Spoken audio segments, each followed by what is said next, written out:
কার্বি আংলংয়ের নিখোঁজ পোলিং অফিসারের দেহ উদ্ধার। ভোটের দিন থেকেই নিখোঁজ পোলিং অফিসার কর্নেলিয়াস কিন্দো জেলার রংসর এলাকার পাহাড়ে নগ্ন অবস্থায় মিলেছে দেহ। ভোট কেন্দ্র থেকে 10 কিলোমিটার দূরে উদ্ধার হয় দেহ। স্থানীয় সবজি বিক্রেতাদের নজরে আসে দেহটি।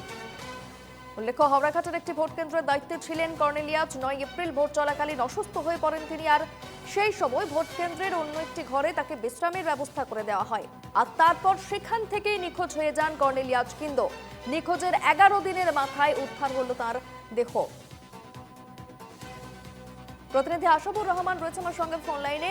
আশাবুর, ভোটকর্মী নিখোঁজ হয়ে গিয়েছিলেন এবং 11 দিন পরে তার দেহ উদ্ধার হলো, নগ্ন অবস্থায় তার দেহ উদ্ধার হলো। ঠিক কি জানতে পারছো, কিভাবে এই ঘটনা ঘটলো? নিহনে এটা অতি ৰহস্যজনক ঘটনা হিচাপে পৰিগণিত হৈছে। 9 এপ্ৰিলত ভোটগ্ৰহণৰ বাবে গৈছিলে কাৰ্বি আংলং জিলাৰ এক ভিতৰুৱা অঞ্চল। কৰ্নেলিয়াছ কিন্দো নামৰ যিজন বিষয়া আছে, তেখেত সেই দিনাখনে নিখোজ হৈছিলে ভোট কেন্দ্ৰৰ পৰা। তাৰপিছত তেখেতৰ 10 দিনৰ পাছত এটা মৃতদেহ উদ্ধাৰ হৈছিল। ইতিমধ্যে সেই মৃতদেহটো সেই বিষয়াজন বুলি চিনাক্ত কৰিছে পৰিয়ালবৰ্গই।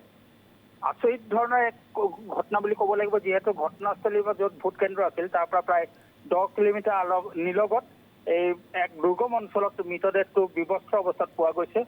এতিয়া আৰক্ষীয়ে তদন্ত কৰি আছে। নিশ্চয় তদন্তৰ শেষত আৰক্ষীয়ে ঠাৱৰ কৰিব পাৰিব ঘটনাটো আঁৰত কি ৰহস্য লুকাই আছে। বেশ, ধন্যবাদ আশাদুর।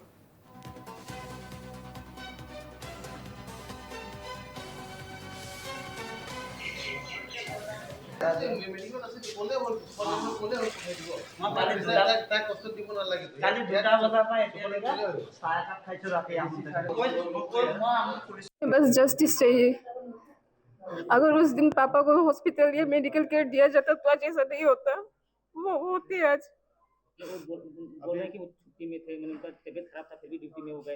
अगर वो वहाँ पे गिर गए थे बोल रहे थे, अगर उस वक्त अगर उसको हॉस्पिटल ले गए होते तो आज वो होते यहाँ पे।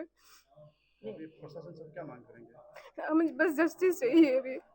জিলা প্ৰশাসনৰ গাফিলতা আমি ক'ব পাৰোঁ মানে নহয়, ক'ব হয়ে সেইটো। কাৰণ তেওঁলোকে আইনৰ পুলিচৰ পৰাও নহয়, জিলা প্ৰশাসনৰ পৰাও তেওঁলোকক মানে চাৰ্জ নকৰিলে। লাষ্টত আমি শুনা মতে তেওঁ লোকেল মানুহকেইজনীয়ে চব্জি বিচাৰিব যাওঁতে ডেড বডিটো পালে।